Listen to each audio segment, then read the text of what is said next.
Supreme court में आज बहुत ही एक अहम फैसला हुआ। सिविलियंस के फौजी अदालतों में ट्रायल का लदम करार देने के फैसले को मुअत्तल कर दिया गया। 3 हुकूमतों की तरफ से रुजू किया गया था अदालत से। इससे पहले जो 5 रुकनी बेंच था 23 अक्टूबर को, उससे सिविलियंस के फौजी अदालतों में ट्रायल को कलअदम करार दिया था। फैसले के खिलाफ वफाकी हुकूमत, वजारत दिफा, वजारत दाखिला, बलूचिस्तान, खैबर पख्तूनख्वा और पंजाब की तरफ से अपीलें दायर की गई थी। सिंध हुकूमत इस अपील में शामिल नहीं थी। क्या असरात होंगे इस फैसले के, हम बात करेंगे। दूसरी तरफ साइफर केस में साबिक चेयरमैन PTI और शाह महमूद कुरैशी पर फर्द जुर्म आयद कर दी गई है, जिसके बाद बाकायदा ट्रायल शुरू हो जाना है अडयाला जेल में और गवाहों के बयान भी रिकॉर्ड किए जाएंगे। इससे मुतालिक कुछ अहम बयान भी आए, ख़ासतौर पर अलीमा खान साहबा का बयान।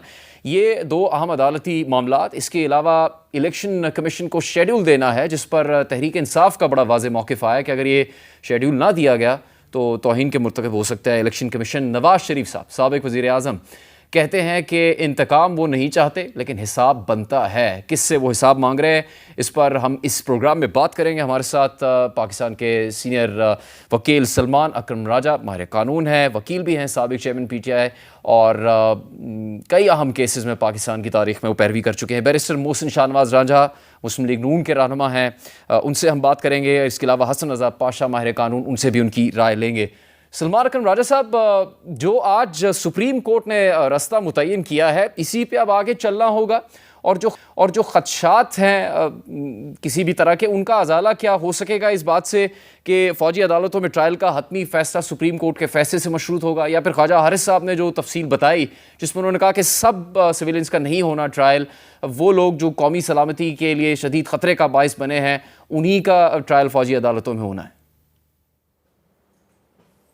नहीं, देखें, फ़ौजी अदालतों में ट्रायल हो सकता है या नहीं हो सकता, इसका ताल्लुक किसी सिविलियन कैटेगरी से नहीं है कि इस नौइयत के सिविलियन का होगा और इस नौइयत के सिविलियन का नहीं होगा। हमने आइन और कानून की बात की है। 5 जज साहिबान ने जो फ़ैसला दिया है, जो आएगा अभी तफसीली फ़ैसला, अभी शॉर्ट ऑर्डर आया है, वो आइन और कानून की रूह के मुताबिक है और मतन के मुताबिक है। हमारा आइन बहुत वाज़ेह है कि जज जो है वो शख्स हो सकता है जो गैर जानिबदार हो, जो इंडिपेंडेंट हो।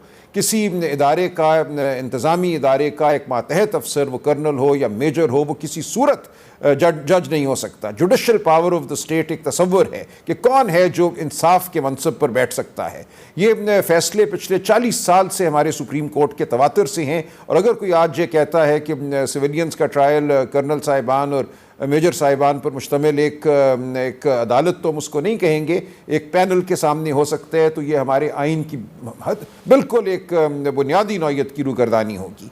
ये हम बहस जारी रखेंगे। आज का फ़ैसला हमारे लिए मायूस कुन है। मेरी नज़र में एक दिन भी ये ट्रायल जो है नहीं चलनी चाहिए थी। इन तमाम लोगों को जो इस वक्त मुल्ज़िमान हैं, इनको एंटी टेररिज्म कोर्टों के हवाले करते, कहीं भेजते, जो हमारी आम जो अदालतें हैं। देखिए, जब APS का मामला हुआ था 2014 में, वसानिया हुआ था, तो आइनी तरमीम के ज़रिए फ़ौजी अदालतें कायम की गई थी 2 साल के लिए और फिर मज़ीद 2 साल के लिए, 4 साल के अरसे के लिए। ये एक हमारे आइन का बुनियादी एक ढांचा है कि आप अदलिया को इंतज़ामिया के साथ जम नहीं कर सकते।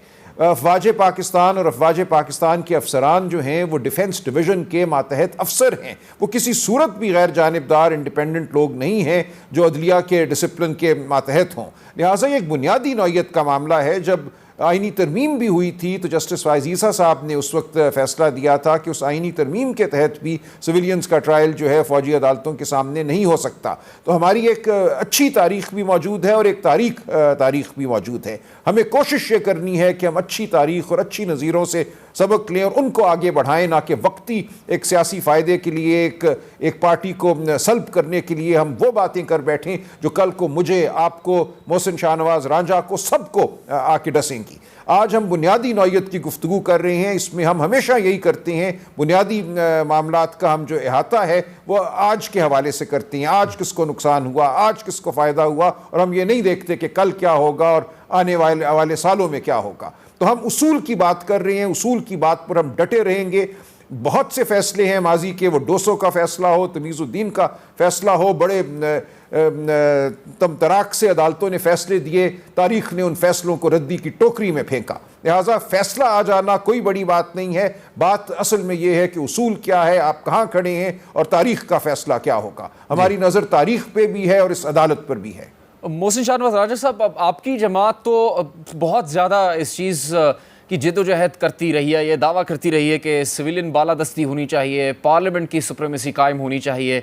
वो फिर ऐसे माहौल में जब मामला सिविलियंस के ट्रायल का फ़ौजी अदालतों में जा रहा है, उसका किस तरह से दिफा करेगी जो अपनी माजी की सियासत है, जिसमें वो ख़ुद भी कहती है कि वो बहुत अरसे ज़ेरे इताब रही ऐसे मामलात की वजह से जिसमें पार्लियामेंट की सुप्रीमेसी नहीं थी, सिविलियन बालादस्ती को कायम नहीं होने दिया गया पाकिस्तान में। बहुत शुक्रिया। देखिए, हम आज भी ये बात करते हैं सिविलियन सुप्रीमेसी की, हम आज भी आइन की बालादस्ती और दस्तूर की बालादस्ती की बात कर रहे हैं, और हम तो कह रहे हैं कि हमने तो भुगता है जो हमारे साथ हुआ, और अभी भी आप देख रहे हैं कि जो फ़ैसले अदालतों से आ रहे हैं ये तो वही आफ्टर इफेक्ट्स हैं जो अब नज़र आ रहे हैं कि हमारे साथ क्या हुआ कि वो महज फ़ोटो कॉपीज़ के ऊपर नवाज़ शरीफ को सज़ा दे दी गई, महज एक एनालिसिस रिपोर्ट के ऊपर जो थी वो उनको नवाज़ शरीफ साहब को सज़ा दे दी गई। तो ये सब चीज़ें तो हम तो ख़ुद इससे गुज़र चुके हैं। हम किस तरह कहेंगे कि सिविल बालादस्ती ना हो, आइन की बालादस्ती ना हो, दस्तूर की बालादस्ती ना हो। अच्छा, मैं एक चीज़ बहुत अहम है जो मैं हर जगह पे कहता हूँ, कन्फ्यूजन ये है कि पीटीआई क्या समझ रही है, पीटीआई के ज़्यादा लोग ये समझ रहे हैं कि वो उनके साथ ज़्यादती हो रही है। भाई बात यह है कि जो 9 मई का एक सानिया हुआ जो कि पाकिस्तान की तारीख़ में आइंदा आने वाले कई दहाइयों में याद रखा जाएगा, वो ये था कि आपने फ़ौज की तनसीबात पे हमला किया। फ़ौज की तनसीबात पे जब आप हमला करते हैं तो उसके ज़ाहिर है आपके ऊपर इसरात भी आएंगे। आप पार्लियामेंट पे हमला करते हैं तो 2014 में आपको तहफ़्फ़ुज़ मिल जाता है, क्योंकि जावेद हाशमी साहब कह चुके थे कि इमरान खान कहता है कि मेरी मर्ज़ी के जज आ गए सुप्रीम कोर्ट में, तो मुझे तो तहफ़्फ़ुज़ होगा, चाहे मैं शलवारें लटकाऊँ सुप्रीम कोर्ट के सामने जाके, चाहे मैं इसको अगर किस तरीके से करूं।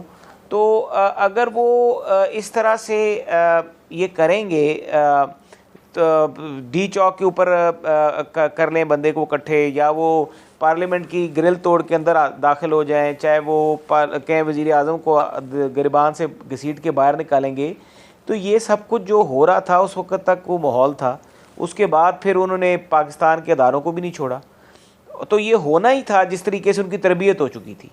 लेकिन अब यह है कि अगर वो 9 मई करने के बाद समझते हैं कि ये लेवल प्लेइंग तब मिलेगा कि 9 मई के जो करदार हैं उनको माफ़ी दे दी जाए। बात यह है कि 9 मई के जो करदार हैं उनको अगर आप माफ़ी देंगे तो आने वाले वक्त में इस मुल्क के लिए और ख़तरनाक नताइज सामने आएंगे। मैं ये नहीं बात कर रहा, पाकिस्तान की अदालतों ने आज से पहले भी चलाए ना, उन पे माफ़ी बिल्कुल ना दें। राज साहब, बिल्कुल, मैं आपकी बात में मैंने कोई मुदाखलत नहीं की, तो मैं भी गुजारिश करूँगा जब मेरी बात ख़त्म हो जाए तो आप ज़रूर अपनी बात का इज़हार करें। मैं ये बात कर रहा था कि आप उसके बीच में जो माजी में पाकिस्तान के सिविलियंस को क्या मिलिट्री कोर्ट्स में सज़ाएं नहीं हुई, इस फ़ैसले से पहले जो सुप्रीम कोर्ट में एक फ़ैसला हुआ था उससे पहले आप शुरू कर लें पिछले 20, 30, 40 साल के जूरिस्प्रूडेंस निकाल के देख लें, उसमें जिन सिविलियंस ने आर्म्ड फोर्सेस के मामलात में इंटरफेयर किया और कुछ ऐसी चीज़ें की जिससे आर्म्ड फोर्सेस की जो सिक्योरिटी थी उन चीज़ों को मुदाखलत लिया गया, तो वहाँ पर उनको सज़ाएँ भी हुई, मिलिट्री कोर्ट्स में उनके ऊपर ट्रायल भी चले और सब कुछ हुआ। अब जब आप जाके कोर कमांडर हाउस पे हमला कर देंगे, जब आप जाके ISI के हेडक्वार्टर पे फायरिंग करेंगे और ये पता होगा कि आपके बीच में ऐसे एलिमेंट्स मौजूद हैं, चाहे हम ये नहीं कह रहे कि PTI वालों की नीयतें हो, लेकिन उनके बीच में ऐसे रोग एलिमेंट्स थे जिनके आज कनेक्शंस निकल रहे हैं। आप KPK में रिसेंट रिपोर्ट हुई है कि वहाँ पर जो फ़ौज के इंस्टॉलेशन पे अटैक्स हुए उसमें कई ऐसे लोग निकले जो पुराने PTI में थे।